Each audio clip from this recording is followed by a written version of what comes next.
بسم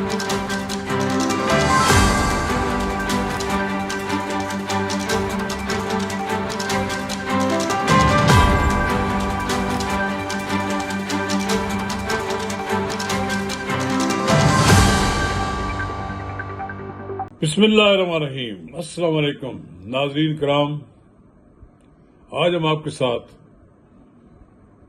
تحریک انصاف کے secretary general سلیمان اکرم راجہ کے مستعفی ہونے کا جو معاملہ ہے اس پہ گفتگو کریں گے۔ یہ سلیمان اکرم راجہ صاحب اس وقت سیکرٹری جنرل بنائے گئے جب پی ٹی آئی میں توڑ پھوڑ ہوئی اور خان صاحب جیل چلے گئے، تو خان صاحب نے اس شخص کو اپنا وکیل بنایا جو بنیادی طور پر سیاستدان نہیں ہے بلکہ ایک وکیل ہے، اور ان کے والد محترم راجہ اکرم جن کا تعلق گجر خان سے ہے وہ بھی بڑے وکیل تھے۔ بہرحال سلیمان اکرم راجہ عمران خان کی قانونی ضروریات کے لیے انہوں نے اپنا بنا لیا سیکرٹری جنرل بھی، وہ ان کے کیسز بھی لڑ رہے ہیں۔ تو ناظرین کرام، آئے دن سلیمان اکرم راجہ خبروں میں ہوتے ہیں، ان کا تجزیہ کلام جو ہے بڑا سخت ہوتا ہے، تو ان کا لب و لہجہ ایسا لگتا ہے جیسے کوئی ڈکٹیٹر بول رہا ہو اور وہ ڈکٹیٹ کرا رہے ہوں۔ تو سلیمان اکرم راجہ کی علیمہ خان سے بھی نہیں بنی، جو کہ عمران خان کی بڑی بہن ہے۔ تو علیمہ خان کے ساتھ ان کا جو ٹسل شروع ہوئی، اس کے نتیجے میں انہیں دوسری بار مستعفی ہونے کا عندیہ دینا پڑا۔ تو ناظرین، قبل اس کم آگے بڑھیں، اگر آپ نے میرا یوٹیوب چینل نواز رضا کے ساتھ اب تک سبسکرائب نہیں کیا تو برائے کرم فوری طور پر سبسکرائب کریں، لائک کریں اور احباب کے ساتھ شیئر کریں، اور آئیکن کا وہ بٹن دبانا نہ بھولیے کہ جب ہم ویڈیو لوڈ کریں تو سب سے پہلے آپ کو ویڈیو کے بارے میں اطلاع ملے۔ تو ناظرین کرام، سیاسی جماعتیں سیاسی لوگوں کی وجہ سے بنتی ہیں، لیکن ہوا یہ ہے کہ نہ تو عمران خان سیاستدان تھے، نہ ہی اس پارٹی میں کچھ بڑے جو چہرے تھے وہ بھی سیاست نہیں تھے، کوئی کہاں سے آیا تھا، کوئی پیپلز پارٹی چھوڑ کر آیا تھا، کوئی مسلم لیگ نون میں مایوس ہو گیا، اور کچھ لوگ ایجنسیوں کی بھرتی کیے ہوئے لوگ انہوں نے فٹ کر دیے پی ٹی آئی میں۔ خان صاحب کو جیل ہو گئی۔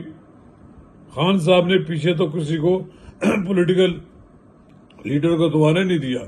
مخدوم جاوید ہاشمی سیاسی لیڈر تھے، ان کو تو انہوں نے ایک ایسا ماحول بنایا کہ وہ چھوڑ کر چلے گئے۔ اب وہ پھر کوشش تو کر رہے ہیں واپس آنے کی، لیکن کوئی صورتحال نہیں بن رہی۔ پھر شاہ محمود قریشی بھی ایک پولیٹیکل آدمی تھے، وہ بھی جیل میں۔ تو سلیمان اکرم راجہ صاحب جیسے کورٹ میں پیش ہوتے ہیں، وہی صورتحال ان کی پارٹی کے مامور میں بھی ہے۔ وہ بار بار یہی کہتے ہیں کہ وہ اصولوں پہ قائم ہے، ان کی زندگی کھلی کتاب ہے، مختصر خاندان ہے۔ میں اس وقت عمران خان کے ساتھ کھڑا ہوں اور میرا ان کے لیے ہر قسم کی قربانی دینے کے لیے تیار ہوں، لیکن علیمہ خان کا جب ایشو آتا ہے تو علیمہ خان اس کو لیڈر ماننے کے لیے تیار نہیں ہے، اور یہی وجہ ہے کہ ان کی وہ انسلٹ بھی کرتی رہتی ہیں۔ وہ ان سے پوچھتے ہیں کہ آپ نے کہاں کس جگہ عمران خان کو ریلیف دلایا ہے، عدالتوں میں تو آپ کوئی کامیابی کر نہیں سکے، یہاں آپ آ جاتے ہیں لیڈر بن کر۔ یہ لوگ، ان کو کبھی ملاقات کی اجازت نہیں ملتی، کبھی کچھ ہوتا ہے۔ اب سلیمان اکرم نے خود خبر چلائی کہ وہ مستعفی ہونا چاہتے ہیں، انہوں نے فیصلہ کیا ہے، اور وہ عمران خان کو اپنا استعفیٰ پیش کریں گے۔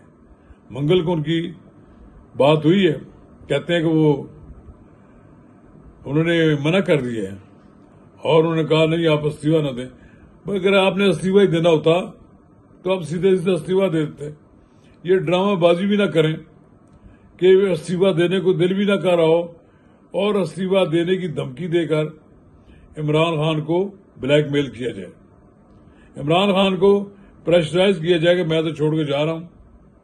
تو عمران خان نے یہی کہنا تھا ان کے کبھی آپ استعفیٰ نہ دیں. عمران خان کے پاس آدمی کو نہیں ہے، کس کو وہ استعمال کریں. یہ جو سلمان اکرم راجہ صاحب ہیں، ان کے والد محترم ہمارے دوست ہوتے تھے، وکیل تھے بڑے ٹاپ کے، تو ہم ان کے پاس خبریں لینے جاتے تھے. یہ سلمان اکرم صاحب راجہ وکالت کرے، جب سے وہ کہہ رہے تھے نا کہ میں نے بہت اپنا نقصان بھی کیا ہے، اپنا نقصان معاشی بے یقینی کی صورتحال، انہوں نے کہا نا میں نے بخوشی قبول کی ہے. یقینی بات ہے جب آپ کیسز نہیں لڑیں گے، سیاست کریں گے، اڈیالہ جیل کے چکر لگائیں گے، تو لوگ وکیل بھی نہیں آپ کو بنائیں گے، پھر لوگ آپ کو کیسز بھی نہیں دیں گے. آپ بڑے وکیل ہیں، بڑی فیسیں لیتے ہیں، لیکن اب سیاسی کمیٹی فیصلہ کرے گی ان کے بارے میں، اور پھر ایک بار مجھے لگتا ہے کہ استعفیٰ ریجیکٹ کر کے بھیج دیا جائے گا اور کہا جائے گا کہ سلمان اکرم راجہ کا استعفیٰ پارٹی نے نامنظور کر لیا. لیکن اصل سوال یہ ہے کہ کیا علیمہ خان ان کو پی ٹی آئی کا لیڈر ماننے کے لیے تیار ہے؟ کیونکہ سب سے زیادہ رابطہ ہے اس وقت علیمہ خان کا ہے. آج بھی کہتے ہیں 4 گھنٹے ان کی ملاقات رہی. وہ عمران خان کے پاس آتی جاتی رہتی ہیں اور ان کے حوالے سے وہ بیانات بھی دیتی رہتی ہیں. لڑائی تو ایک اس بات کی بھی ہے کہ ایک لیڈرشپ وہ موجود ہے جسے بیرسٹر گور ہیں اور سلمان اکرم راجہ ہے، اور وہ جو ایک ہمارے دوست آج کل وقاص اکرم، وہ بھی شیخ جو غائب ہیں، ان کو سزا ہونے والی ہے یا ان کو کہتے ہیں کہ ان کو بھی ڈی سیٹ کرنے والے ہیں. یہ سارے غائب ہیں، سیاسی منظر سے اب غائب ہیں.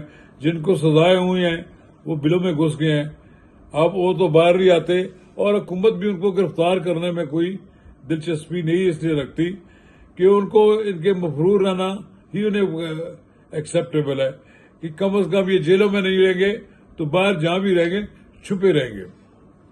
تو اب سلمان اکرم راجہ اسی تنخواہ پہ کام کریں گے. کہاں جانا ہے انہوں نے؟ اگر پی ٹی آئی چھوڑ دیں گے تو کون سی جماعت ان کو اپنا لیڈر بنائے گی؟ یہاں تو ان کا پنجاب داؤ لگا ہوا ہے، لیڈر ہی کوئی نہیں ہے. جو وکیل عمران خان کے کیس لڑتے ہیں، جن کے بارے میں کہتے ہیں وہ کروڑوں روپیہ ان کو دے چکے ہیں، اگر کروڑوں روپیہ دے چکے ہوتے تو پھر ان کو عہدیدار نہ بناتے. ان کو عہدیدار اس لیے بنایا گیا ہے کہ یہ اس کی قیمت وصول کر رہے ہیں عہدیدار بن کر. تو خان صاحب کی جماعت میں علیمہ خان کی فلر چلے گی، جو مرضی کر لیں. علیمہ خان جو کہے گی وہی عمران خان بات کریں گے، اور ان باقی کو تو کسی کھاتے میں نہیں وہ تصور کرتے. ان کا خیال یہ ہے کہ بہت سے لوگ پہلے سے ہی اسٹیبلشمنٹ کے ساتھ ملے ہوئے ہیں اور انہی کی ہدایت پر چلتے ہیں. تو بہرحال چلے، سلمان اکرم راجہ کا استعفیٰ جو ہے اس کا وہی منطقی انجام ہونا ہے. خان صاحب کے حکم پر وہ کہیں گے کہ اسی تنخواہ پر میں کام کرتا ہوں. شکریہ.